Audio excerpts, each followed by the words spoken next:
Welcome back to the Gun Dungeon, guys. Today we're going to be taking a look at the new FN High Power. Now, full disclosure, this gun is a rental. We went to Zingers and Flingers in Wausau, Wisconsin. If you're ever up this way, go check them out. They have an awesome selection of stuff up here to choose from. Great little range. Seem to be extremely nice people from the limited exposure that I got. Now, with this FN, when I rented it, they said it was brand new, so take that for what it's worth. So we're going to start off with some of the pluses of this gun. The fit and finish is great. The Cerakote, this was the FDE version. The Cerakote, it looked great. Like I said, the fit was great. The grips felt good. Stippling on the front strap here felt good. Sights felt good. The trigger was pretty good. It didn't have a whole lot of creep like the old Browning High Powers, you know, the ones that had the magazine safety in them. That magazine safety tended to give you more of like a draggy, creepy, not a really good trigger for a single action firearm. This one had a much better trigger. Still had some take up, but not as bad as, like I said, the one before. So we did a lot of shooting with this firearm. Between me and the wife, we put 200 rounds through it in a pretty short period of time. Accuracy was pretty good. I tended to shoot a little bit left with it. If I compensated to the right, I could make good hits. Even went out to 25 yards.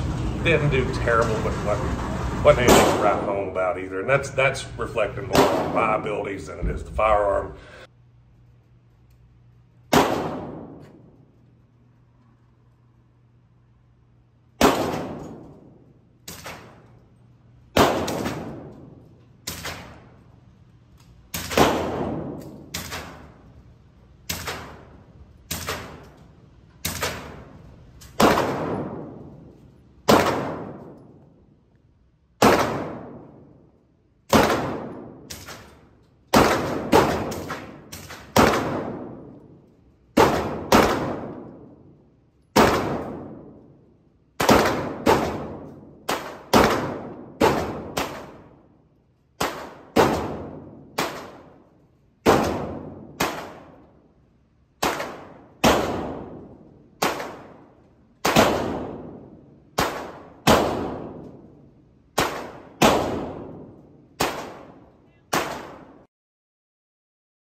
Today's video is brought to you by Vetter Holsters. I'd like to thank them for helping the channel out. Here's one of the products they sent over for me. This one fits my 365 XL with the red dot on it. You see it's cut for that. Also has the claw feature on it. Keeps that butt tucked in closer to your body. Another example is this holster for the HK VP9. This is their outside the waistband model. Just look at that cool pattern on that. Excellent retention, great products. So if you want to go help them out, which they help me out, so it works out both ways, I'll put a link to their website below. Go check out Vetter Holsters. Like I said, the accuracy, no issues with it at all. The gun looks great. The gun feels great. Now, what I ran into was several issues with the slide locking back with rounds still in the magazine. So on several occasions, I would just be shooting along, slide would lock open, thought last round, look, there's the mag full of ammunition. Drop the slide, roll on. So I thought, well, maybe it's my grip. Tried several different grips, couldn't hardly make it. I made it through a couple full mags without it doing it, but most of the time I would have one, maybe two instances of it locking open. Even dropped my left support thumb way down the frame just to keep it away from the slide stop altogether, and still had the issues. So I was hoping that it was just my grip.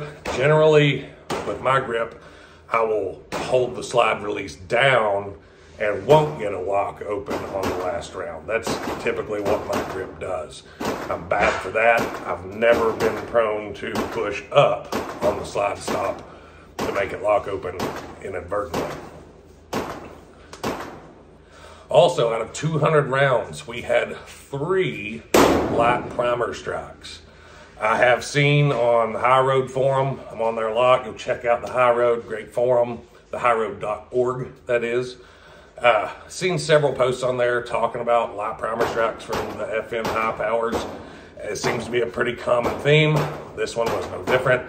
It had 3 light primer strikes out of 200. Got a video of some of the primer strikes. They looked like, one of them looked like a really good hit, one of them didn't at all. But that's what we got with that. Recoil was really manageable out of the firearm. It didn't seem too snappy. Wife shot it fairly decent, but she had makeup all over her contact lens. It was pretty comical to look at, but she didn't shoot it super accurate because of that, but the recoil wasn't too bad for her. You can see her shooting in this video here. It's not super snappy, which it's a full metal 9mm. So as we talked about before, when I interviewed FN at SHOT Show 2022, this particular high power does not accept the old high power magazines. There's not a lot of parts compatibility swapping between the old original high powers and the new FN high powers. So it's kind of a standalone gun with the high power name and the high power look. And to me, that's a down in me. That's not a perk for me, because you know, you get proprietary magazines. Anytime you have to buy magazines for one specific gun that's not been out that long, they typically seem to be higher and harder to find.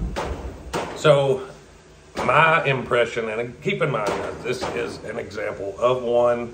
That's the only example that I have to give you an opinion on, but based on this one firearm, which was a rental, supposedly a new rental, don't know. All I can do is tell you what I'm told. I probably would not buy this gun. Its MSRP is over $1,000.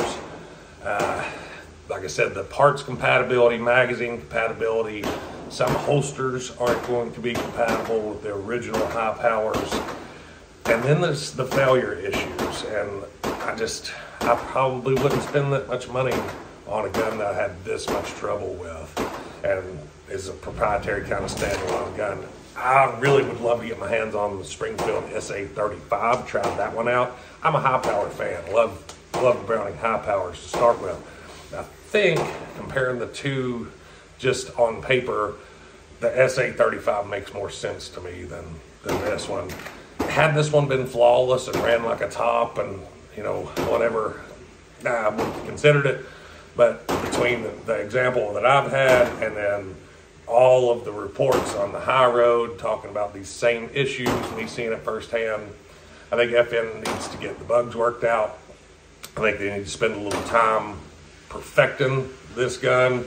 Probably should have done that before they released it, but for some reason gun manufacturers like to use the civilians for beta testing now. But anyways, so hope you enjoyed the video today, guys. That's what I got for you. Until next time, y'all stay tuned.